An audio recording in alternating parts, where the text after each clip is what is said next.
பரிசுத்த நாமத்திற்கு மகிமை உண்டாகட்டும். நம்ம எல்லோரும் கர்த்தருடைய வார்த்தையை நாம் தியானிப்போம். தேவ செய்தியினுடைய தலைப்பு இயேசுவே ஆச்சரியப்பட்ட இருவரின் விசுவாசம். 2021 ஆண்டில தலைப்புல நான் என்ன செஞ்சிருக்கிறேன், பேசியிருக்கேன். என்னப்பா சார் பேசின தலைப்புல மறுபடியும் பேசுறீங்க? ஒரு செய்தி என்ன செய்யணும், பல முறை என்ன செய்யணும், பிரசங்கம் பண்ணணும்.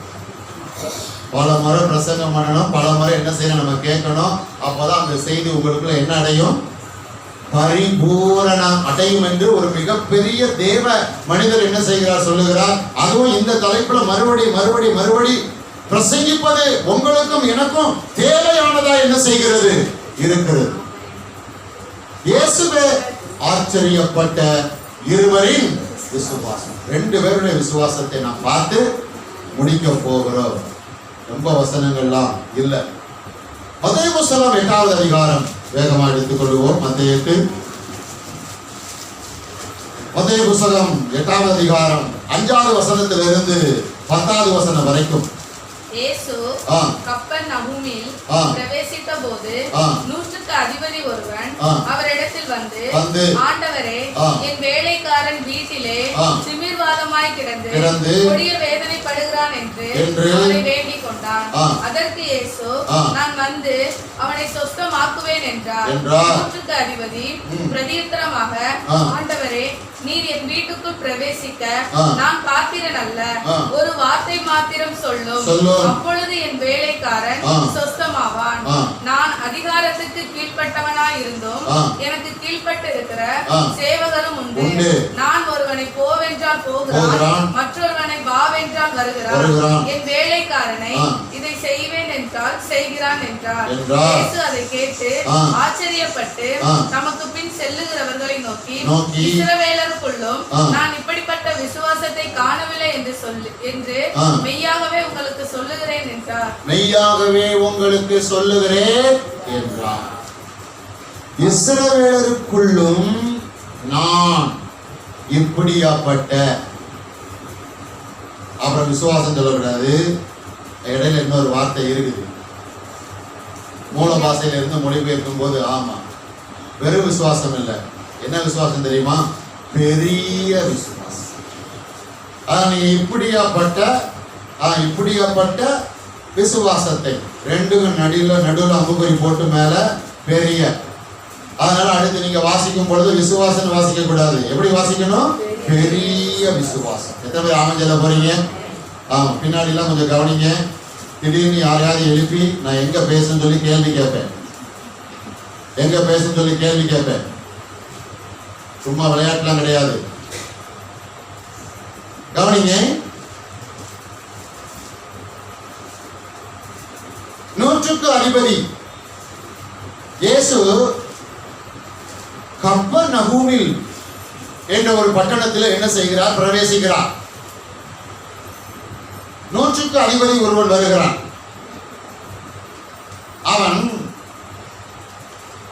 அவன் இஸ்ரவேலன் அல்ல, அவன் ஒரு ரோமன். அவன் ரோமானியன், ரோம அரசாங்கத்தினுடைய அதிகாரி. அவனுக்கு கீழே 100 சேவகர். அந்த 100 சேவகரும் இவன் சொல்வதை என்ன செய்ய வேண்டும், கேட்க வேண்டும். சரி, இவன் ஏன் இயேசுவை தேடி வந்திருக்கிறான்? அவனுடைய வேலைக்காரன் எப்படி இருக்கிறான் சொல்லுங்க, எப்படி இருக்கிறான்? வியாதியா இருக்கிறான். பாருங்க, பெரிய அதிகாரிங்க வேலைக்காரனை சுகமாக்கணும்னு சொல்லி யாரை தேடி வந்திருக்கிறாரு? யாரை தேடி வந்திருக்கிறான்? அப்ப அந்த வேலைக்காரன் உண்மையிலே அந்த 100க்கு அதிபதிக்கு விசுவாசமான வேலைக்காரனா இருந்திருக்கணும்.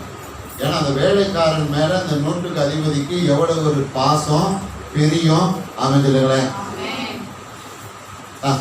வேலைக்காரன் தானே, உயிரோடு இருந்தா இருக்கட்டும், செத்து போனா என்ன செய்யட்டும், சாகட்டும். நம்ம அடுத்த ஒரு வேலைக்காரன் என்ன செய்யலாம், அப்பாயின்மெண்ட் பண்ணலாம்.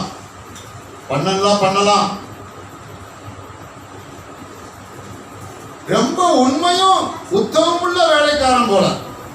அந்த வேலைக்காரன் மேல 100 ரொம்ப பாசம் வச்சிருக்கிறான் போல, பெரிய வச்சிருக்கிறான் போல. அதை காட்டிலும் பாருங்க, இன்னும் உங்களுக்கு புரியுற மாதிரி சொல்றேன். இந்த வேலைக்காரன், ஆமா வேலைக்காரன் என்ன வேலை செஞ்சானா?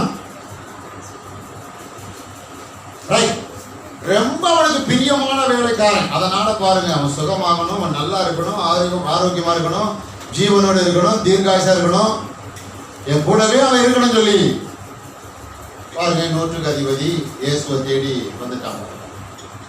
இயேசுவை தேடி வந்து அவன் சொல்றான், என் வேலைக்காரன் வீட்டில் திமிர்வாதமாய் கிடந்து கொடிய வேதனைப்படுகிறான். திமிர்வாதம், திமிர்வாதம்னா என்ன சொல்லுங்க? திமிர்வாதம்னா என்ன வியாதி? முடக்கம். முடக்கம் பாருங்க, கை கால் விழுந்துருச்சு. கர்த்தருக்கு ஸ்தோத்திரம். இயேசு சொல்றாரு, நான் வந்து அவனை என்ன ஆக்குவேன்? சொஸ்தமாக்குவேன். இயேசு சொல்றாரு, நானே வர்றேன், நானே என்ன பண்றேன்? வீட்டுக்கு வர்றேன், நானே உன் வீட்டுக்கு வர்றேன். அதுக்கு 100க்கு அதிபதி இயேசுவை பார்த்து என்ன தெரியுமா சொல்றான்? 9வது வசனத்துல 8ல 100க்கு அதிபதி பிரதி உத்தரமாக, ஆண்டவரே, நீர் என் வீட்டுக்குள் பிரவேசிக்க நான் பாத்திரன் அல்ல. ஒரு வார்த்தை மட்டும் சொல்லும், அப்பொழுது என் வேலைக்காரன்.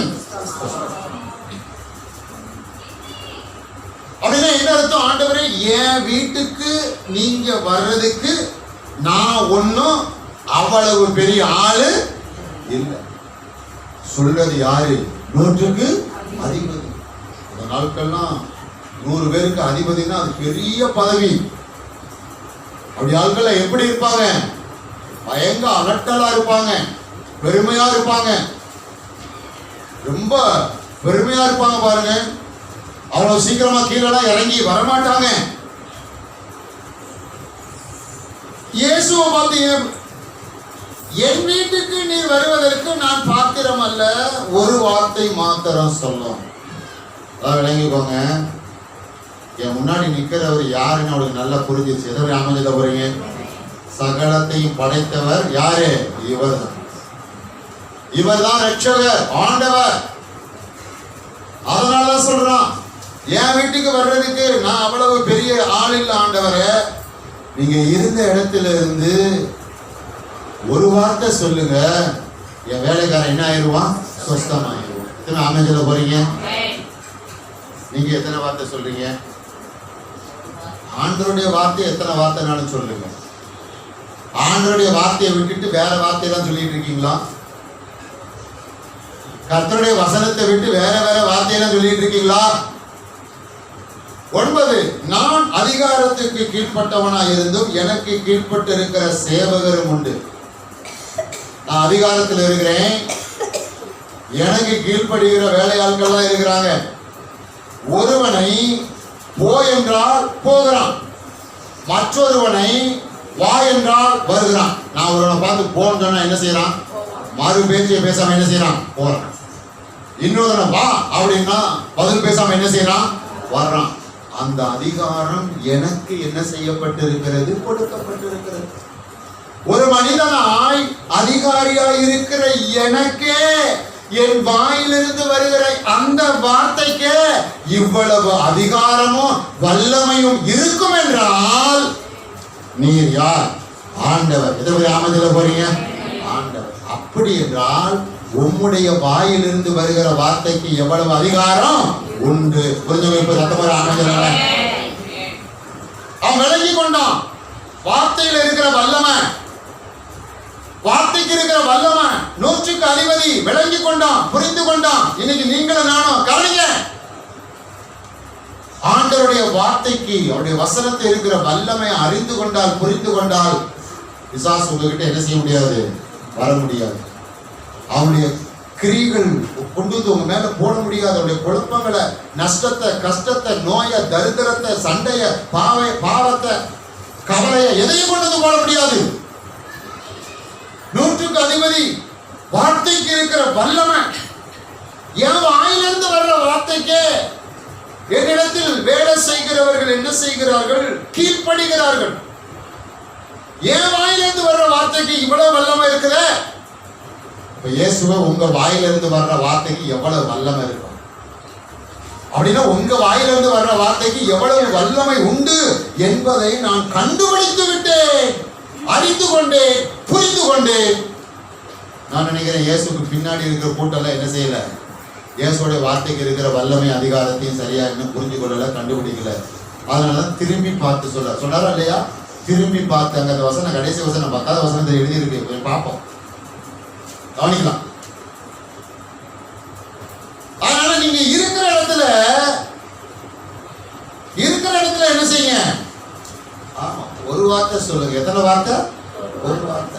கரெக்டா பாருங்க. அந்த கப்பர்நாகும் அந்த பட்டணத்துக்கும் 100க்கு அதிபதி இருக்கிற பட்டணத்துக்கும் பாருங்க 23 கிலோமீட்டர்ல இருந்து 25 கிலோமீட்டர் இருக்குமா. கிலோமீட்டர் கொஞ்சம் மனசுல வச்சுக்கோங்க, ஏன் சொல்றேன்னு கவனிங்க.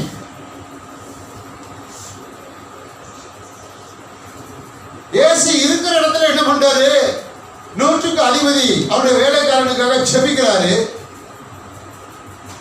ஜெபிக்கிற அந்த நேரத்துல அங்க இருக்கிற வேலைக்காரன் என்ன ஆயிட்டானா? புரிஞ்ச ஒரு ஆமென். என் தேவன் சமீபத்துக்கு மாத்திரம் தேவன் அல்ல, அவர் யாரு? தூரத்துக்கும்.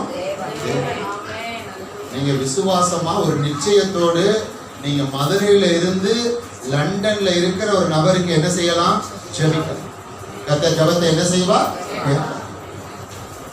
நீங்க இங்க இருந்து கொண்டு இலங்கையில இருக்கிற ஒரு நபருக்கு விசுவாசத்தோடு என்ன செய்யலாம்? ஜெபிக்கலாம். புரிஞ்சவங்க ஒரு ஆமென் சொல்லுங்களேன். ஆசை எனக்கு ஜெபிக்கிறதுக்கு இன்னும் நான் யாரை தேடிட்டு இருக்கேன்? சொல்லுங்க. இன்னும் நான் யாரை தேடுகிறேன்? இன்னும் நான் யாரை தேடுகிறேன்? பாஸ்டர் தான் தேடுறேன். சோதரம் இது தொடரக்கூடாது. 100க்கு அதிபதியை கவனிங்க. 100க்கு அதிபதியுடைய செயல்பாடை கவனிங்க. வாயிலிருந்து வர்ற வார்த்தைக்கு வல்லமை இருக்கிறத அவன் கண்டுபிடிச்சிட்டான். ஏன் வாயிலிருந்து வர்ற இந்த வார்த்தைக்கு இவ்வளவு வல்லமனா? இதோ நிக்கிறவர் ஆண்டவர், சகலத்தையும் படைத்தவர். அப்ப இவர் வாயிலிருந்து வர்ற வார்த்தைக்கு எவ்வளவு வல்லமை இருக்கு. இயேசு என்னுடைய வீட்டுக்கு வந்து வேலைக்காரனை தொட்டு வார்த்தையை கட்டவிழ்க்க வேண்டிய அவசியம் இல்லை. இங்கே இருந்து ஒரு வார்த்தை சொன்னாலே அவன் சுகமாகி விடுவான். அந்த விசுவாசம். ஆமென் சொல்லுங்க. என்னது? விசுவாசம். விசுவாசம் அவனுக்குள்ளே உண்டானதினாலே. விசுவாசம் பாருங்க. இயேசுட்ட பேசும்போதே அவன் ஒரு முடிவு வந்துட்டான். என்ன முடிவு வந்துட்டான்? இயேசு கிறிஸ்து கிட்ட பேசும்போதே 100க்கு அதிபதி ஒரு முடிவுக்கு வந்து விட்டான். அவனுக்குள் ஒரு நிச்சயம் வந்து விட்டது. என்ன என்ன முடிவு, என்ன நிச்சயம்? இப்போ வேலைக்காரன் என்ன ஆயிட்டான்? ஆமென் போறீங்க. இப்பவே எனக்கு நடக்க வேண்டியதெல்லாம் நடக்கும். இப்பவே எனக்கு முடிய வேண்டியதெல்லாம் முடியும். இப்பவே எனக்கு வர வேண்டியதெல்லாம் வருது. விசுவாசிக்கலையா?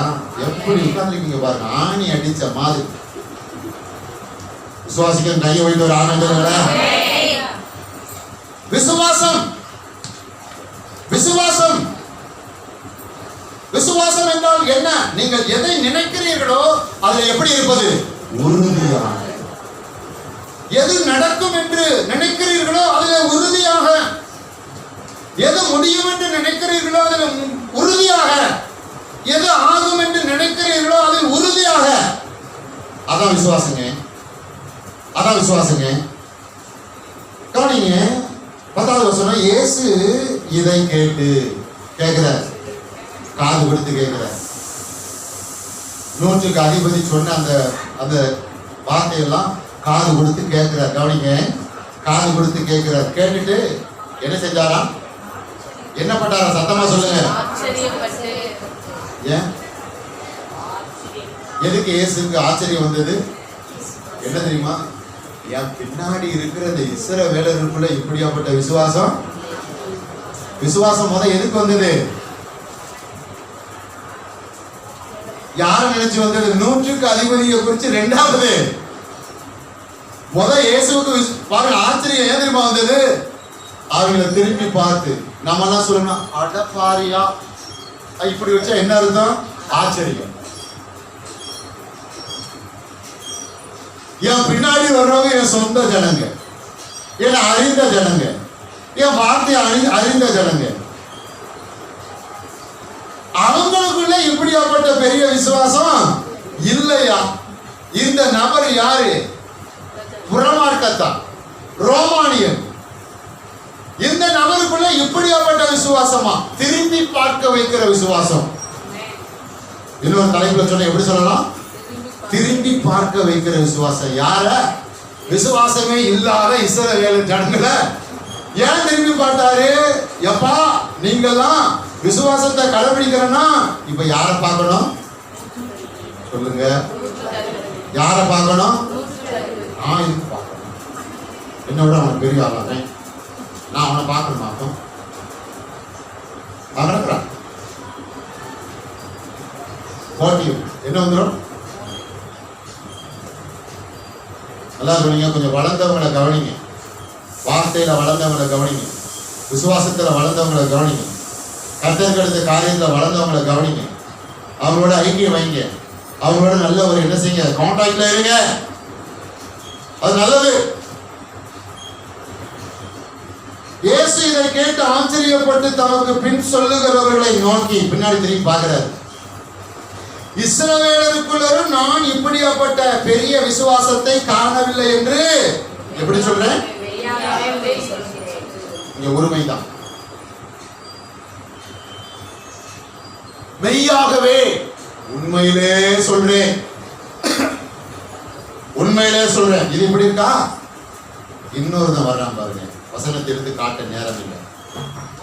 ஜெப ஆலய தலைவர், உன் பேர் என்ன பேரு? எவீர். நல்லா கவனிங்க, ஒரு ஜெப ஆலய தலைவன் ரபியை என்ன செய்ய மாட்டான்? குனிந்து வணக்கம். ரபி, இயேசு என்ன சொன்னாங்க? ரபி. ரபின்னு என்ன அர்த்தம்? போதகர். கவனிங்க, ரபின்னா என்ன அர்த்தம்? போதகர். எல்லாம் பழைய ஏற்பாடுல ரபி தான் டாப்பு. ஆனா ஜப ஆலய தலைவன் எப்போதுமா ரபியை காட்டிலும் நான் தான் யாரு பெரிய ஆள் நினைச்சுக்கிடுவாங்க. அதனால ஜப ஆலய தலைவன் ரபியை என்ன செய்வதில்லை? குனிந்து வணங்குவதில்லை. ஆனா இப்ப யாரை தேடி வந்திருக்கிறான்? ஜப ஆலய தலைவன் யாரை தேடி வந்திருக்கிறான்? பழைய ஏற்பாடு நாட்கள் யாரு பெரிய ஆளு? ரபி. ஜப ஆலய தலைவன் யாரை குனிந்து வணங்க மாட்டான்? ரபியை. அப்படி இருந்தா இந்த ஜப ஆலய தலைவனாகி எவ்விரு யாரை தேடி வந்திருக்கிறான்? ரபியவே தேடி வந்திருக்க. எத்தனை ஆனந்தில போறீங்க? ரபியவே தேடி வந்தான். தேடி வந்து என்ன சொல்றான்? ஆமா, என் குழந்தை என்ன செய்ய போகுது? மறிக்க போகுது, என் வீட்டுக்கு வரணும். சரி, 100க்கு அதிபதிக்கும் ஜப ஆலய தலைவனாகிய ரபிக்கும் இருக்கிற வித்தியாசம் என்ன? அவன் 100க்கு அதிபதி ரோமானியன், இவன் ஜப ஆலய தலைவன் இஸ்ரவேலன். அவனுக்கு யெகோவா தேவனை குறித்து அவனுக்கு தெரியாது, கேள்விப்பட்டிருக்கிறான். இவனுக்கு யெகோவா தேவனை குறித்து அனைத்தும் தெரியும். ஜபத்தை குறித்து தெரியும், ஜப ஆலயத்தை குறித்து தெரியும், பழைய ஏற்பாடு எல்லாம் இவன் என்ன செய்கிறான்? நுணுக்கமாக கற்று தேறினவன். எதுவும் தெரியாதவன் வர வேண்டாம், இங்க இருந்து ஒரு வார்த்தை சொல்லுகின்றான். எல்லாம் தெரிஞ்சவன் என்ன செய்யுமா சொல்றான்? வீட்டுக்கு வாங்க, என் மக தலையில என்ன வைங்க, எண்ணெயும் வைங்க, கையையும் வைங்க. என்ன வைங்க? என்ன வைங்க? என்ன வைங்க? அவன் வாயிலிருந்து வரல பாருங்க. நீங்க இங்க இருந்து என்ன செய்யுங்க? ஒரு வார்த்தை சொல்லுங்க, என் மக என்ன ஆயிருவா? சொஸ்தமாயிருவா. சொல்லல பாருங்க, சொல்லல. கொஞ்சம் கவனிக்கணும். சொல்லல பாருங்க. கர்த்தருக்கு ஸ்தோத்திரம். மாறா என்ன நடந்துச்சு? இயேசு போறதுக்குள்ள குழந்தை என்ன செஞ்சிருச்சு? ஆனாலும் 100 பாருங்க. இப்ப ஜப ஆலய தலைவனை பார்த்து எவீரை பார்த்து கர்த்தர் சொல்றாரு, என் மேல நீ வச்சிருக்கிற அந்த மதிப்பு என்ன செய்ய வேண்டாம்? குறைய வேண்டாம். என் மேல நீ வச்சிருக்கிற உயர்வான எண்ணங்கள் என்ன செஞ்சிட வேண்டாம், குறைஞ்சிட வேண்டாம். அப்புறம் என்ன சொல்றாரு, நீ என்ன உள்ளவனாயிரு, விசுவாசம் உள்ளவனாயிரு. குழந்தை மரிக்கவில்லை, எப்படி இருக்கிறது, நித்திரையா இருக்கிறது. புரிஞ்சு ஒரு ஆனந்தல ஏங்க ஜெப ஆலய தலைவன் எதிர பார்த்து என் மேல இருக்கிற மரியாதை குறைஞ்சிட வேண்டாம். கொஞ்ச நேரத்துக்கு முன்னாடி எவ்வளவு மரியாதை வச்சிருந்த, கொஞ்ச நேரத்துக்கு முன்னாடி என்ன எவ்வளவு முக்கியமா பார்த்த, எவ்வளவு மேன்மையா பார்த்த. பாருங்க, நம்ம ஜபத்துக்கெல்லாம் மரியாதை வந்துட்டு இருந்தா இயேசு மேல என்ன வச்சிருப்போம், மரியாதை. இயேசு ரொம்ப முக்கியமா உயர்ந்தவரா. ஜபத்துக்கு பதில் வரல, பிரச்சனை மாறும்னு வச்சுக்கோங்களேன். ஆமா, இயேசுக்கு மேல இருக்க மரியாதை என்ன செஞ்சிடும், இந்த பிரஷர் பார்த்தோன்னு அது வந்து சொல்றதுக்கு இறங்க பாத்தீங்களா, கீழே பார்க்கலையா, அது மாதிரி சொல்றேன்னு என்ன செஞ்சிடும், கீழே இறங்கிரு பாருங்க. ஆமா, முன்னாடி முதல் வரிசையில் இருந்த இயேசு எங்க தூக்கி போட்டுருவோம் சொல்லுங்க, எங்க தூக்கி போட்டுருவோம், கடகோடியில தூக்கி போட்டுருவோம், பல முறை தூக்கி போட்டுட்டோம். இல்லை யாரும் சொல்ல முடியுமா? இனி அந்த தவறை என்ன செய்யக்கூடாது, செய்ய என்ன நெருக்கடி உபத்திரம் போராட்டம் வந்தாலும் ஆண்டவரே உங்க மேல நான் வச்சிருக்கிற விசுவாசத்தை என்ன செய்ய மாட்டேன், விட மாட்டேன். எதுவும் ஆனந்தம் போறீங்க, எல்லாம் எதுக்குள்ள இருக்கு, விசுவாசத்துக்குள்ள. விசுவாசத்துக்குள்ள எப்போதுமே நீங்க விரும்புறபடி நடக்காது, எல்லாமே நீங்க எதிர்பார்க்கிறபடி நடக்காது. சூழ்நிலையை நீங்க தான் உங்களுக்கு சாதகமா என்ன செய்யணும், மாற்றிக் கொள்ளணும். எப்படி, விசுவாசத்தின் மூலமா. புரிஞ்சு ஒரு ஆனந்தம், விசுவாசத்தின் மூலம். பாருங்க, 100க்கு அதிபதி என்ன சொல்றான், என் வீட்டுக்கு நீங்க வர வேண்டாம், இருக்கிற இடத்துல இருந்து ஒரு வார்த்தை சொல்லுங்க, என் வேலைக்காரன் என்ன ஆயிடுவான், சொஸ்தமாயிருவான். அப்ப வார்த்தைக்கு இருக்கிற வல்லமையை 100க்கு அதிபதி கண்டுபிடித்தது போல நீங்களும் கர்த்தருடைய வார்த்தைக்கு இருக்கிற வல்லமையை என்ன செய்ய வேண்டும், இன்னும் ஆழமாக கண்டுபிடிக்க வேண்டும். கர்த்தருடைய வார்த்தைக்கு இருக்கிற அதிகாரத்தை ஆழமாக கண்டுபிடிக்க வேண்டும். கண்டுபிடிக்க கண்டுபிடிக்க உங்களுக்குள்ள என்ன வேலை செய்யும், விசுவாசம் வேலை செய்யும். விசுவாசம் வேலை செய்ய நீங்கள் சரியாக என்ன செய்வீர்கள், செயல்பட ஆரம்பிப்பீர்கள். குழப்பமாக என்ன செய்ய மாட்டீர்கள், செயல்பட மாட்டீர்கள். இயேசுவே ஆச்சரியப்பட்ட இருவரின் விசுவாசம். இயேசு ஆச்சரியப்பட்டுட்டார். யாருடைய விசுவாசத்தை பார்த்து, ஜெப ஆலய தலைவருடைய விசுவாசத்தை பார்த்து அல்ல. யாருடைய விசுவாசம், 100க்கு அதிபதி. நீங்க எந்த இடத்துக்கு இருக்க விரும்புறீங்க, ஜெப ஆலய இடத்துல இருக்க விரும்புறீங்களா, 100க்கு அதிபதி இடத்துல இருக்க விரும்புறீங்களா? ஆமென், அல்லேலூயா. வேகமா இன்னொரு நபரை காட்டிட்டு நம்ம முடிச்சு திருவிருந்துக்குள்ள போக போறோம். அதே மத்தேயு எழுதின சுவிசேஷ புத்தகம் 15வது அதிகாரம். யாரை சொல்ல போறேன், யாரு யாரு மத்தேயு புத்தகம் 15வது அதிகாரம் 22வது வசனத்திலிருந்து 28வது வசனம் வரைக்கும் பார்க்க போகிறோம். யாராவது வாசிங்களா, தெளிவா வாசிங்க.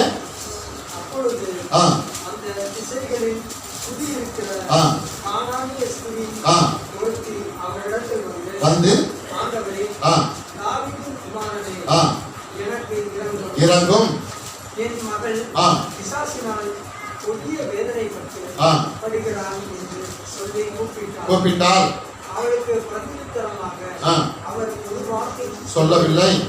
அப்பொழுது அவருடைய சீஷர்கள் வந்து இவள் நம்மை பின்தொடர்ந்து கூப்பிடுகிறாளே, இவளை அனுப்பிவிடும் அவரை வேண்டிக் கொண்டார்.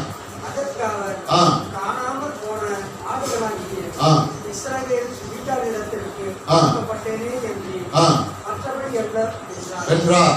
அவள் வந்து ஆண்டவரே எனக்கு உதவி செய்யும் என்று அவரை பணிந்து கொண்டாள். அவர் அவளை நோக்கி பிள்ளைகளின் அப்பத்தை எடுத்து நாய் குட்டிகளுக்கு போடுகிறது நல்லது அல்ல என்றார். அதற்கு அவர் ஆகிலும் நாய்க்குட்டிகள் தங்கள் எஜமான்களின் மேஜைகளில் இருந்து விழும் குடிக்கைகளை தின்னுமே என்றார். இயேசு அவளுக்கு பிரதியுத்தரமாக, உன் விசுவாசம் பெரியது, நீ விரும்புகிறபடி உனக்கு ஆகக்கடவுள் என்றார். அந்த நேரமே அவள் மகன் ஆரோக்கியமானார். அந்த நேரமே அவள் மகள். ஆமா, இயேசு போய் கையெல்லாம் வச்சு ஜெபிக்கல, எண்ணெயெல்லாம் என்ன செய்யல, ஊத்தல. எல்லாம் கவனிங்க, இதுக்குள்ள பாருங்க, கொஞ்சம் ஆழமான சத்தியம் இருக்கு. வேகமா என்ன செய்யலாம் பார்க்கலாம், பார்த்துட்டு முடிக்கலாம். அப்பொழுது அந்த திசைகளில் குடியிருக்கிற கானானிய ஸ்திரீ, என்ன ஸ்திரீ? ஆமா, யூத ஸ்திரீ அல்ல, எபிரேய ஸ்திரீ அல்ல, இஸ்ரவேல ஸ்திரீ அல்ல. என்ன ஸ்திரீ? கானானிய ஸ்திரீ. புறமார்க்கத்தால் அவரிடத்தில் வந்து, ஆண்டவரே, தாவீதின் குமாரனே. நல்லா கவனிங்க, அப்புறம் சொல்ற வார்த்தையெல்லாம் கவனிங்க. என்ன சொல்றா? என்ன சொல்றா? ஆண்டவரே. இயேசுவை பார்த்து ஆண்டவரேன்னு சொல்லிட்டாலே அவ ஏற்கனவே அவளுக்கு கடவுளா இருந்திருக்கும்ல, சாமியா இருந்திருக்குமா? இருக்காதா? எல்லாத்தையும் மூட்டை கட்டி வச்சுட்டீங்களா இல்லையா? மூட்டை கட்டி வச்சுட்டீங்களா இல்லையா? ஹலோ, அவங்க இவங்க இவங்க அவங்க மூட்டை கட்டிட்டீங்களா இல்லையா? காதுள்ளவர்கள் கேட்க கடவர்கள். இயேசுதான் ஆண்டவர். இயேசுவை தவிர யாரும் ஆண்டவர் இல்ல. கானானிய ஸ்திரீ வர்றதுக்கு முன்னாடியே பாருங்க, ஆண்டவரேன்னு சொல்லிட்டாலே அவ தெய்வங்களை மூட்டை கட்டி என்ன செஞ்சுட்டா? என்ன அவளுக்கு புரிஞ்சிச்சு? நான் சொல்ற தெய்வங்கள்லாம் தெய்வங்களே இல்ல, இங்க ஒரு இருக்கிறார் இயேசு, அவர் தான் யாரு? ஆண்டவர். ஆமென். என்ன அவங்க ஆண்டவர் இவங்க ஆண்டவர் இருக்கீங்களா? ஆண்டவரே அவளை விட்டாளா? தாவீதின் குமாரனே. எப்படி பைபிள நல்லா விளங்கி வச்சிருக்கா பாருங்க. நீங்க பைபிள எப்படி விளங்கி வச்சிருக்கீங்க? சில பேரு புதிய ஏற்பாடு வசனம் எடுக்க சொன்னா எங்க தேடுறது? பழைய ஏற்பாடு வசனம் எடுக்க தேட சொன்னா எங்க தேடுறது? கொடுமையா இருக்கு. அவ பாருங்க எப்படி, தாவீதின் குமாரனே எனக்கு இறங்கும். அப்படி என்ன அர்த்தம்? அவர் யார்? இரக்கத்தின் தேவன். எதுவுமே அமைஞ்சது. என் மகள் பிசாசினால் கொடிய வேதனைப்படுகிறாள் என்று சொல்லி என்று கூப்பிட்டால், என்று சொல்லி என்ன செய்தால்? கூப்பிட்டால். அடுத்தடுத்து வர்ற வார்த்தைகள் ரொம்ப ரொம்ப முக்கியமானது, கவனிங்க. உடனே என்ன நடக்குது? அவளுக்கு பிரதி உத்தரமாக அவர் ஒரு வார்த்தையும் சொல்லலங்க. ரொம்ப அமைதியா இருக்குது. இப்ப நீங்க யார்கிட்ட போய் ஏதாவது பாருங்க, ஒரு முக்கியமான காரியம் கேட்குறீங்க, அவங்களால ஏதோ ஒரு காரியம் உங்களுக்கு நடக்கணும், இல்லைன்னா அவங்க ஏதோ ஒரு பெரிய உங்களுக்கு நன்மை செய்யணும். நீங்க பேசுறீங்க கேட்குறீங்க, வாயே திறக்கல. உங்களுக்கு எப்படி இருக்கும்? இப்படி இன்சல்ட் பண்ற மாதிரி இருக்கணும். உடனே மனசு என்ன தோணும்? முதல் இந்த நபரை விட்டு என்ன செஞ்சிடணும்? போய், இல்லைன்னா முதல் இந்த வீட்டை விட்டு இந்த இடத்த விட்டு என்ன செஞ்சிடணும்? நல்லா விளங்கி போங்க. கானானிய ஸ்திரீ அப்படி செஞ்சாலா? ரொம்ப நுணுக்கமா பாருங்க, கவனிக்கணும். இது உட்கார கடவுது, எந்திக்கா கடவுது, உட்கார கடவுது, எந்திக்கா கடவுது, அது இல்லைங்க. இல்லைன்னா பாருங்க, ராத்திரி பாருங்க, அதிகாலை 2 மணிக்கு பாருங்க, ஹேண்ட்ல பொத்திட்டு அப்படியே பாருங்க, அப்படியே ஸ்லோ மோஷன்ல வர்றது இல்லைங்க. சத்தியத்தையும் அறிவீர்கள், சத்தியம் உங்களை என்னாகும்? விடுதலை ஆக்கும். அவனுக்கு பிரதி உத்தரமாக அவர் ஒரு வார்த்தை என்ன செய்யவில்லை? சொல்லவில்லை. அப்பொழுது அவருடைய சீசர்கள், இயேசு அமைதியா இருக்கிறாரு. இப்ப பாருங்க, சீசர்கள் என்ன பண்ணிட்டாங்க? ஸ்டார்ட் பண்ணிட்டாங்க. சீசர்கள் என்ன ஸ்டார்ட் பண்ணாங்க? அவங்களுக்கு சில பிரச்சனை வந்து சொல்லி, முக்கியமான பிரச்சனை பாருங்க. மத்திய பிரதேசம் முக்கியமான பிரச்சனை. சீசர்களுக்கு இப்ப முக்கியமான பிரச்சனை என்னது? மத்திய பிரதேசம். நீங்க மத்திய பிரதேசம் நார்த் இந்தியா போயிடாதீங்க. இந்தியாவில் இருக்கிற மத்திய பிரதேசத்தை குறித்து நான் இப்ப பேசல. நமக்கு மத்திய பிரதேசம் எங்க இருக்கு? புரியலையா? ஆமா. எத்தனை ஜான்? ஒரு ஜான். அதுக்கு பங்கு வந்துருமோ? பயப்படுறாங்க பாருங்க. சீசர்கள் பயப்பட்டுட்டு தான் பேசுறாங்க. என்ன சொல்றாங்க? அப்பொழுது அவருடைய சீசர்கள் வந்து, இவள் நம்மை பின்தொடர்ந்து அங்க விடாம வர்றாங்க, போமாட்டா போல. 12 பேருக்கு சாப்பாடு தொடர்ந்து வந்து, சாப்பாடு நேரம் ஆயிடுச்சுன்னா 12 பேர் சாப்பாடை கொஞ்சம் கொஞ்சமா என்ன செய்யணும்? எடுக்கணுமே. என்ன ஆகுறது? மக வேற இருக்கான்னு சொல்றான். வேற யாருக்கா? ஆமா, மக வேற இருக்கான்னு சொல்றான். வீட்டிலே இருக்கான்னு சொல்றான். ஏசுநாதர் 12 பேர்ல யாராவது ஒருத்தர் அவளுக்கு இப்படி சாப்பாடு கொடுத்துவான்னு சொன்னா, நான் வர்றதுக்குள்ள 7 சாப்பாடு இருக்குமா? இப்படிதான் பல பிரச்சனை. புரியுதா? அப்பொழுது அப்படி சீசர்கள் வந்து இவள் நம்மை பின்தொடர்ந்து கூப்பிடுகிறாளே, இவளை அனுப்பிவிடும் என்று அவர் என்ன செஞ்சார்கள்? எதுக்கு வேண்டிக் கொள்றாங்க பாருங்க, எதுக்கு வேண்டிக் கொள்றாங்க பாருங்க. கர்த்தருக்கு ஸ்தோத்திரம். எப்படியாவது பாத்தீங்களா? கர்த்தருக்கு ஸ்தோத்திரம். கவனமா இருங்க. உடனே பாருங்க, இயேசுக்கு பேச ஆரம்பிக்கிறாரு. கொஞ்சம் கவனிங்க. அதற்கு அவர், காணாமல் போன ஆடுகளாகி இஸ்ரவேல் வீட்டாளத்திற்கு அனுப்பப்பட்டனை அன்றி மற்றபடி அல்ல என்றார். என்னங்க சொல்றாரு? ஒரு அந்நிய ஸ்திரீட்ட பாருங்க, ஒரு முக்கியமான பாயிண்ட கோட் பண்றாரு. என்ன சொல்றாரு? நான் யாருக்காக வந்திருக்கேன்? இப்ப வரைக்கும் கரண்ட்ல யாருக்காக இருக்கிறேன்? சிலுவைக்கு ஏறல, மாம்சத்துல இருக்கிறேன். இதுவரைக்கும் இப்ப வரைக்கும் நான் யாருக்கு? இஸ்ரவேல். சிதறடிக்கப்பட்ட இஸ்ரவேல ஒன்னா சேர்க்க வந்திருக்கிறேன். அதான் அர்த்தம். காணாமல் போன ஆடுகளாகி இஸ்ரவேல் வீட்டாருக்கு அனுப்பப்பட்டேன் என்று மற்றபடி என்ன அர்த்தம்? ஏமா நான் இன்னும் சிலுவைக்கு என்ன செய்யல? ஏறலைய. நான் சிலுவைக்கு ஏறி எல்லாம் செஞ்சு முடிச்சதுக்கு அப்புறம் தானே பிதா சொன்ன அந்த வார்த்தை நிறைவேறும். பிதாவை எங்கும் தொழுது கொண்டு கொள்ள வேண்டிய காலம் வரும். அவருடைய இதுவரைக்கும் நான் யாருக்கு? இஸ்ரவேலருக்குல்ல. அப்ப என்ன பண்றாரு? இந்த இடத்துல என்ன பண்றாரு? கானானிய ஸ்திரியை புறக்கணிக்கிறாரா? இல்ல, கொஞ்சம் சோதிச்சு பார்க்கிறாரு, கொஞ்சம் பல்ஸ் பார்க்கிறாரு. இவன் விசுவாசம் எப்படியாப்பட்ட விசுவாசம் சொல்லி கொஞ்சம் பார்க்கிறாரு, டெஸ்ட் பண்றாரு. அதுக்கு உங்களை ஏசுநாதர் சோதிப்பார் நினைச்சிடாதீங்க. பரீட்சை என்பது வேறு, சோதனை என்பது வேறு. நல்லா விளங்கிக்கோங்க. பரீட்சை என்பது வேறு, சோதனை என்பது வேறு. உடனே பாருங்க, விடல, பணிந்தே கொண்டார். நான் நினைக்கிறேன் 12 பேரை பார்த்திருப்பா. உங்களுக்கு நான் சலைச்சவ இல்ல, நீங்களா வேண்டிக் கொள்றீங்களா? நான் இப்ப என்ன பண்றேன் பாருங்க, பணிந்தே கொள்றேன். ஒரு ஆரம்பிச்சிருக்கிறேன், விட மாட்டேன்னு சொல்றதுக்கு அர்த்தம் பணிந்து கொண்டான். 26.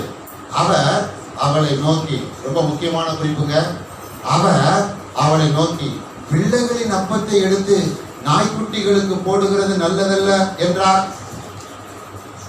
என்ன அர்த்தம்? பிள்ளைகளின் அப்பத்தை எடுத்து நாய்க்குட்டிகளுக்கு. இந்த இடத்துல நாய்க்குட்டிகள் என்ற வார்த்தை ஏங்க இயேசு பயன்படுத்தினாரு? இப்ப பிள்ளைகள் யாரை கோட் பண்றாரு? நாய்க்குட்டிகள் யாரை கோட் பண்றாரு? நாய்க்குட்டிகள் இயேசு கோட் பண்ண வேண்டிய அவசியம் என்ன? தயவு செய்து ஒரு 5 நிமிஷம் எக்ஸ்ட்ரா நாள் பரவாயில்ல, விளங்கிக் கொள்ளுங்க. சத்தியத்தையும் அறிவீர்கள், சத்தியம் உங்களை விடுதலையா. யூதர்கள் எப்பொழுதும்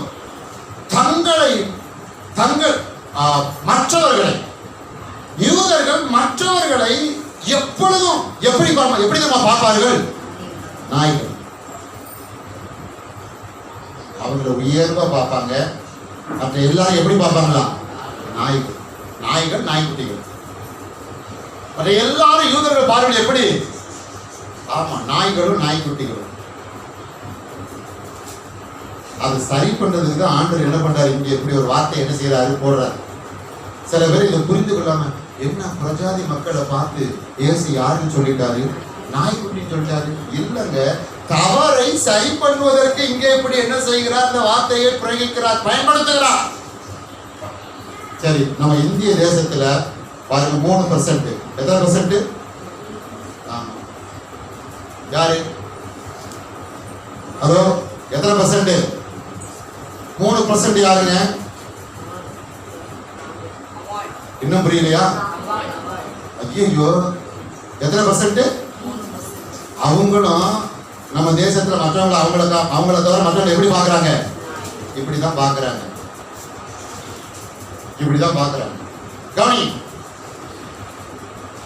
பிள்ளைகளின் அப்பத்தை எடுத்து நாய்க்குட்டிகளுக்கு போடுகிறது நல்லதல்ல.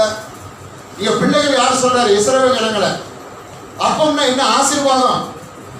அவங்க ஆசீர்வாதத்தை எடுத்து உனக்கு எப்படி நான் கொடுக்கிறது? இவங்க எல்லாம் உன்னை எப்படி பாக்குறாங்க? நாய்க்குட்டிகளை பாக்குறாங்க. இப்ப யாருக்கு உரைக்கணும் பேசுறாரு? கானானிய ஸ்திரீக்கு அல்ல.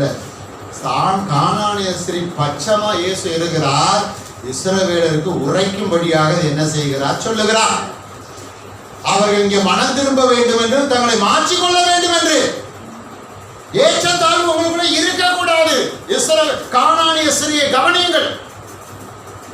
உடனே பாருங்க, 27 அதற்கு அவள் மெய்தான் ஆண்டவரே. அப்படின்னா என்ன?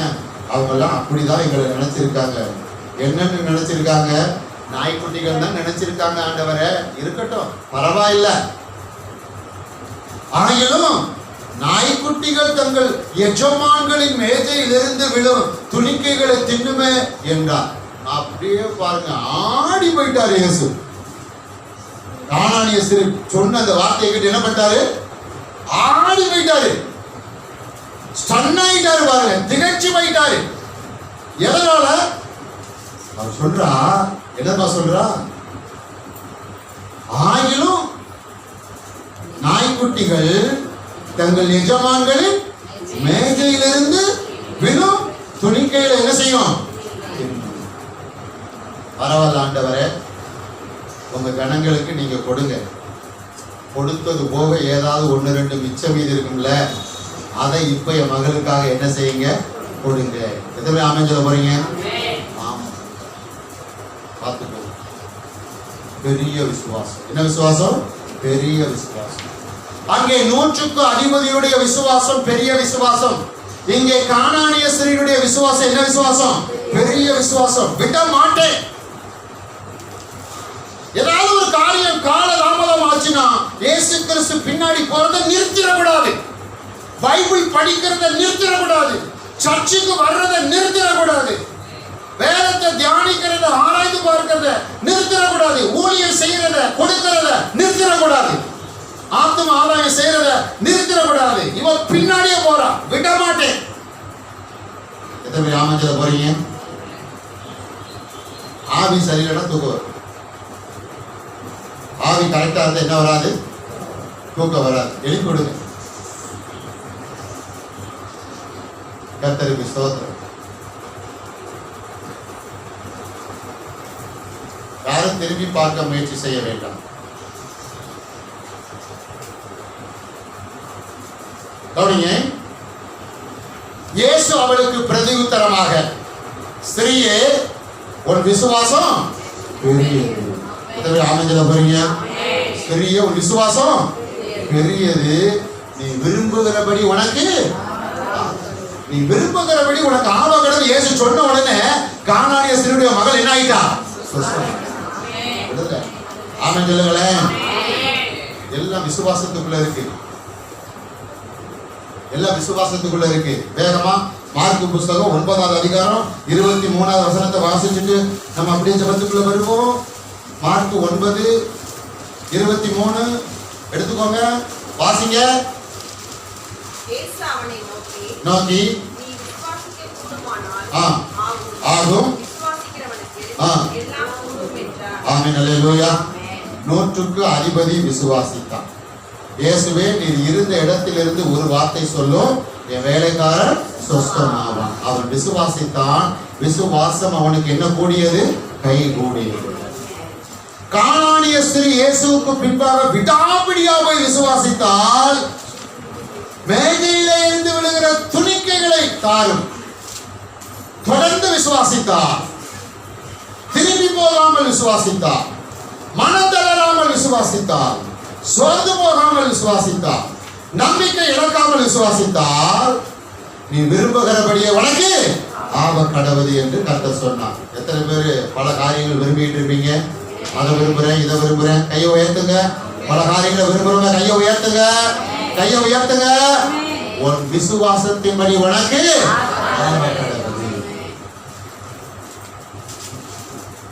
உன் விசுவாசத்தின்படி உனக்கு ஆவ கடவுது. எல்லாம் எதுக்குள்ள இருக்குது?